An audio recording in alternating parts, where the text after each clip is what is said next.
शुक्रवार की सुबह जब लोग ठंड में रजाइयों में दुबके हुए थे, उसी वक्त राजस्थान की राजधानी जयपुर में एक बड़ा हादसा हो गया। हादसा भी ऐसा जिसकी धमक 1 किलोमीटर तक सुनाई दी। आग की लपटें इतनी ऊपर तक उठी कि हवा में पक्षी भी झुलस गए। चंद सेकंडों में पूरा इलाका खाक में तब्दील हो गया। जयपुर में हुए एलपीजी टैंकर ब्लास्ट में 34 पैसेंजर्स से भरी स्लीपर बस भी जल गई है। इसमें सवार 34 पैसेंजर्स में से 20 झुलसे हैं। वहीं 14 पैसेंजर्स और ड्राइवर कंडक्टर अभी भी लापता है। आग की तपिश से एक बाइक सवार का हेलमेट उसके चेहरे से ही चिपक गया और उसकी आंखें तक जल गई। घायलों के बीच एक ऐसी लाश भी हॉस्पिटल पहुंची जिसका केवल धड़ था, सिर और पैर गायब थे। दरअसल शुक्रवार सुबह दिल्ली पब्लिक स्कूल के पास एलपीजी टैंकर और ट्रक की भीषण टक्कर में 8 लोग जिंदा जल गए। हादसे में 35 लोग झुलसे हैं। हादसे के करीब 6 घंटे बाद तक लोगों को घुटन व आंखों में जलन महसूस होती रही। आइए जानते हैं कि यह हादसा कैसे हुआ। एलपीजी से भरा टैंकर अजमेर की तरफ से जयपुर आ रहा था। भांकर रोटा में डीपीएस स्कूल के सामने से टैंकर यू टर्न ले रहा था।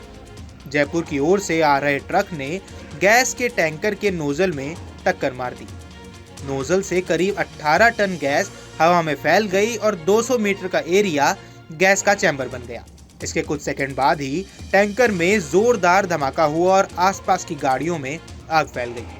हादसा स्थल से करीब 100 मीटर दूर कच्चे तेल की पाइपलाइन भी है, लेकिन वो सेफ है।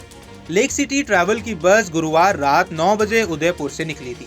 उस दौरान बस में 35 यात्री मौजूद थे। एक पैसेंजर अजमेर में उतर गया और बस को सुबह करीब 6:30 बजे जयपुर पहुंचना था, लेकिन 5:45 पर ही हादसे का शिकार हो गए। बस के पैसेंजर ने बताया कि अचानक ही बस में आग लग गई थी। बस का मेन गेट भी लॉक हो गया था, जिस कारण लोगों को बाहर निकलने में देर हुई और कई लोगों की मौत हो गई। बस का ड्राइवर इस हादसे में सबसे पहले चपेट में आया। मौके पर 2 से 3 किलोमीटर के एरिया में सड़क पर जो भी वाहन थे, वे सभी इस आग की चपेट में आ गए। इसके बाद करीब 1 घंटे तक धमाके की आवाज सुनाई देती रही। हवा में तेजी से फैली गैस ने हादसे को भयावह कर दिया। आसपास रहने वाले लोगों ने बताया कि जब वे धमाका सुनकर बाहर निकले तो लोग इधर उधर भाग रहे थे। कई लोग जलते हुए कपड़ों को उतारने की कोशिश भी कर रहे थे। वहीं मौके पर पहुंचे एक परिजन मोहन लाल ने बताया, मदद करने के दौरान भी कई लोग गैस के कारण बेहोश हो गए। आग इतनी भीषण थी कि हम दूर हो गए। मौके पर क्या हुआ कुछ पता ही नहीं चला। मेरा भी भांजा हरिलाल हादसे में झुलस गया है, उसका इलाज चल रहा है। हादसे की जगह करीब 400 मीटर के दायरे में सैकड़ों की संख्या में पक्षी भी जले पड़े हैं। सड़क किनारे 25 से ज्यादा गाड़ियां भी जल गई हैं। दरअसल राजस्थान के जयपुर में सुबह 6 बजे एक भीषण सड़क हादसा हुआ। यहाँ एक ट्रक दूसरे एलपीजी ट्रक में जाकर टकरा गया। इस टक्कर के बाद एलपीजी ट्रक में आग लग गई और जोरदार ब्लास्ट हुआ। ब्लास्ट के बाद आसपास खड़ी करीब 40 गाड़ियां भी आग की चपेट में आ गई। आग इतनी भयावह थी कि झुलसने के कारण मौके पर ही 5 लोगों की जलकर मौत हो गई। 35 से ज्यादा घायलों का अस्पताल में इलाज चल रहा है। इसमें से 50% से ज्यादा ऐसे हैं जिनका शरीर हादसे में 50% से भी ज्यादा झुलस चुका है। इसलिए आशंका है कि मृतकों का आंकड़ा भी बढ़ सकता है।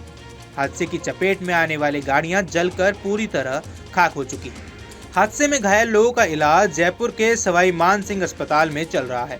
राजस्थान के मुख्यमंत्री से लेकर देश के गृह मंत्री तक इस हादसे पर दुख जता चुके हैं। क्या मैन मेड है यह हादसा? इलाके के लोगों का कहना है कि आज का जयपुर का हादसा मैन मेड कहा जा सकता है। जहां पर यह एक्सीडेंट हुआ है, वहां पर नेशनल हाईवे दिल्ली अजमेर पर यू टर्न लेने की मजबूरी सरकारों की लापरवाही का नतीजा है। वसुंधरा सरकार में रिंग रोड बनी, मगर गहलोत सरकार में भी ऊपर चढ़ने के लिए पुलिया के पिलर बस खड़े हैं। भजनलाल सरकार आ गई, मगर पुलिया अधूरी पड़ी है। किसी ने उसे पूरा करने की जहमत नहीं उठाई है। जिसे भी आगरा कोटा जाना होता है, वो रिंग रोड पर चढ़ने के लिए यहाँ से यू टर्न लेता है। इससे आए दिन हादसे होते हैं, मगर आज बड़ा हादसा हो गया है। इस पूरे मुद्दे पर आपकी क्या राय है, हमें कमेंट बॉक्स पर जरूर बताएं। देश दुनिया की तमाम खबरों के लिए न्यूज नेशन के डिजिटल प्लेटफॉर्म को सब्सक्राइब करना न भूलें। न्यूज नेशन अब व्हाट्सएप पर खबरों की ताजा अपडेट के लिए न्यूज नेशन के इस क्यूआर कोड को स्कैन करें।